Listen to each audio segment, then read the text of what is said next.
Raffi, tadi Anda sebetulnya sudah bicara soal pelurusan sejarah. Berarti ada sesuatu yang bengkok sebelumnya kan? Sejarah yang seperti saya pahami, faktanya pasti adalah sesuatu yang tidak bisa berubah, ya sebegitu itu gitu. Tetapi dalam proses entah konteks sosial politik, entah sosial budaya itu bisa bias bukan? Iya betul. Jadi sejarah itu terbagi dua gitu. Histoire réalité, sejarah sebagaimana realitas sebagaimana adanya, dan itu tidak bisa dirubah. Memang seperti itu.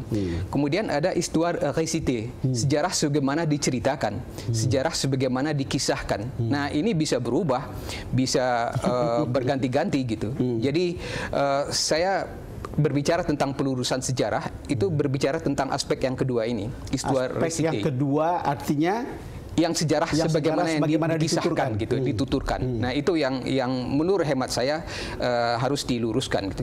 Ada beberapa istilah yang diperdebatkan gitu. Apakah ini penjernihan sejarah itu lebih cocok, atau juga ada penulisan ulang atau penulisan kembali gitu. Penjernihan atau penulisan ulang atau penulisan kembali? Iya. Nah, yang dipilih mana? Yang dipilih pelurusan sejarah bagi saya. Kenapa? Karena kalau penulisan ulang atau penulisan kembali itu sesuatu yang sangat umum di dalam sejarah. Begitu ada data yang baru, begitu ada metode yang baru atau perspektif yang baru, sejarah otomatis akan ditulis ulang, akan ditulis kembali gitu. Tetapi dengan memakai istilah pelurusan sejarah, di situ pertama tersirat bahwa pada masa lalu itu ada pembengkokan sejarah, ada rekayasa sejarah. Dan lalu yang kedua, istilah pelurusan sejarah ini juga menjadi semacam healing, obat bagi para korban. Mereka berharap ini ada perbaikan tentang riwayat mereka yang dulu tidak pernah dibicarakan di dalam sejarah. Ini ada dua kekuasaan yang menurut saya akarnya adalah Soekarnoisme. Itu kan ada Ibu Mega kan pernah menjadi wakil presiden, pernah menjadi presiden. Tetapi sejarah ini saya tidak tahu. Yang kita tahu adalah penulisan sejarah tidak ada pada waktu itu. Untuk pelurusan dan seterusnya kan tidak ada. Retorika iya gitu. Sekarang di masa Jokowi, pandangan Anda tentang ini? Jadi sebetulnya waktu Megawati menjadi presiden, beliau sudah memikirkan hal ini. Betul. Dan beliau merasa risih ketika menghadiri peringatan Hari Kesaktian Pancasila di Lubang Buaya. Oleh sebab itu meminta kepada Menteri Pendidikan waktu itu, Malik Fajar, untuk menulis sejarah, terutama mengenai 65, apakah Soekarno terlibat atau tidak gitu. Dan Malik Fajar kemudian menugaskan Taufik Abdullah yang dengan 25 orang anggota timnya menulis buku yang sekarang sudah terbit dengan judul Malam Bencana. Malam Bencana. Nah, yang menjadi persoalan adalah karena di dalam buku Malam Bencana itu diceritakan tentang berbagai versi mengenai G30S. Nah, versi mengenai keterlibatan PKI itu ada satu orang yang menulis. Versi mengenai keterlibatan Angkatan Darat satu penulis. CIA itu satu penulis, tetapi versi yang mengatakan Soekarno terlibat ada 3 orang penulis gitu. Jadi ini menurut saya tidak fair gitu. Kalau mau satu-satu semua gitu, dan kita bisa lihat dan bandingkan gitu. Kenapa untuk satu versi mengenai keterlibatan Soekarno ditulis oleh 3 orang gitu?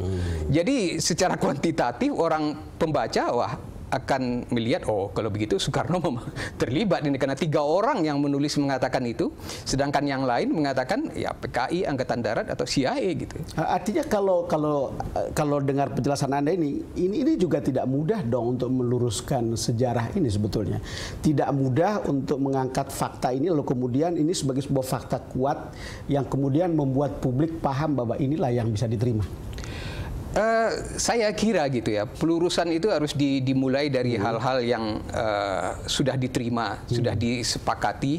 Nah, kita bertolak dari situ gitu. Nah, kita mengungkapkan apa yang terjadi misalnya tanggal 30 September, bahkan sebelumnya, beberapa tahun sebelumnya, itu bisa diungkapkan. Tetapi sesudah tanggal 1 Oktober tahun 65, kita juga harus mengungkapkan apa yang terjadi sesudah itu. Misalnya pembantaian yang memakan korban 500.000 jiwa itu harus diungkapkan. Perdebatan mengenai dalangnya itu bisa tinggal perdebatan.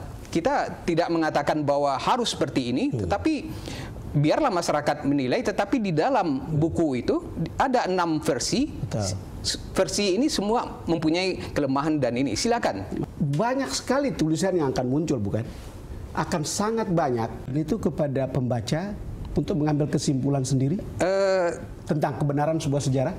Iya, kalau kita lihat misalnya di toko buku gitu, ada puluhan buku misalnya tentang Soekarno gitu. Tapi kan banyak juga dari buku-buku itu yang tidak berdasarkan sumber yang sahih dan lain-lain gitu. Jadi masyarakat nanti kan juga bisa memilih. Dalam hal ini saya kira kepakaran atau kaidah sejarah ini akan sangat penting di situ, karena tidak semua orang bisa gitu. Betul. Mas Hasfi, terima kasih sudah datang ke DPS To The Point. Sama-sama.